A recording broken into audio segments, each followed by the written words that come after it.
Questions for reflection. In our first reading, we come to an end of our daily reflections on the letter to the Hebrews, with this charge by the author to the early churches and to all of us today, to offer ourselves through Jesus Christ to the Father, to cooperate with the grace given to us by God, and to become holy, a living sacrifice of praise.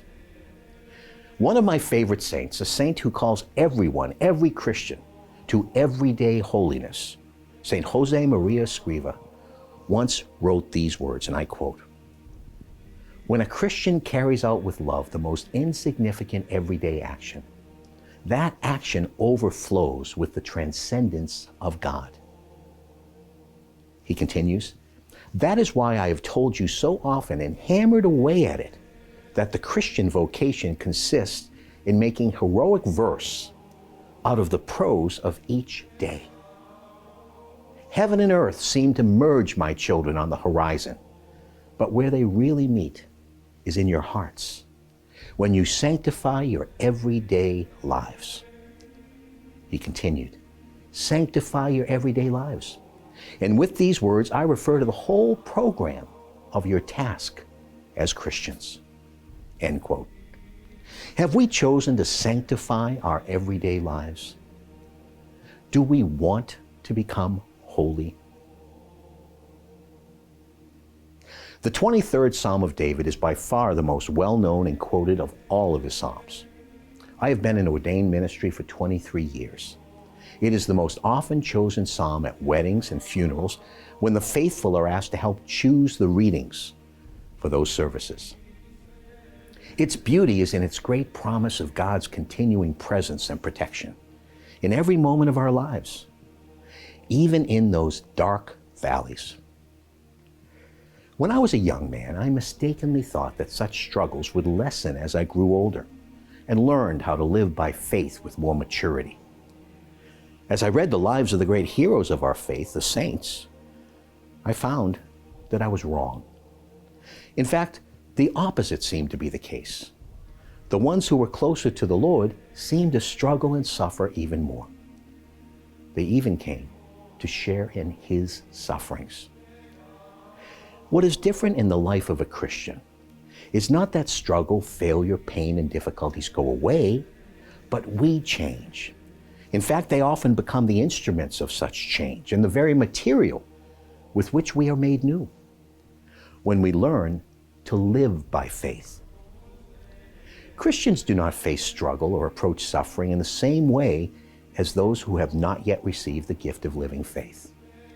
Living faith gives us new glasses with which to view our entire life differently because of who Jesus is and who we are becoming in Him.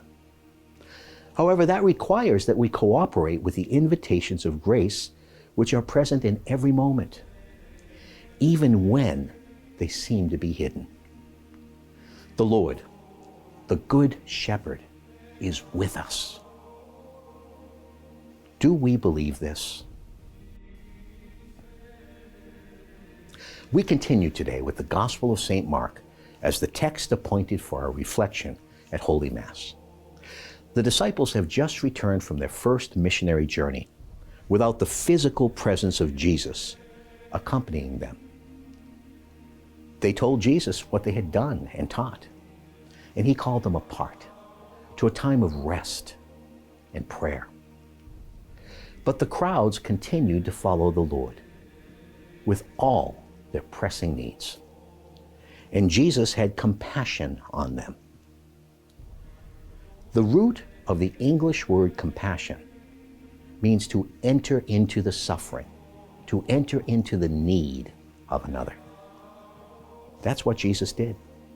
That's what we are called to do as His disciples. Pope St. Leo once wrote of Jesus, and I quote, "He took the nature of a servant without stain of sin, enlarging our humanity without diminishing His divinity." And the Pope continued, "He emptied Himself. Though invisible, He made Himself visible. Though Creator and Lord of all things, He chose to be one of us mortal men. Yet, this was the condescension of compassion, not the loss of omnipotence. So he, who in the nature of God had created man, became in the nature of a servant, man himself. End quote. When we empty ourselves of ourselves, Jesus comes and takes up his residence within us. Then we can become his arms, embracing the world, his legs, still walking its dusty streets, and his heart, still beating with the divine compassion. How are we doing?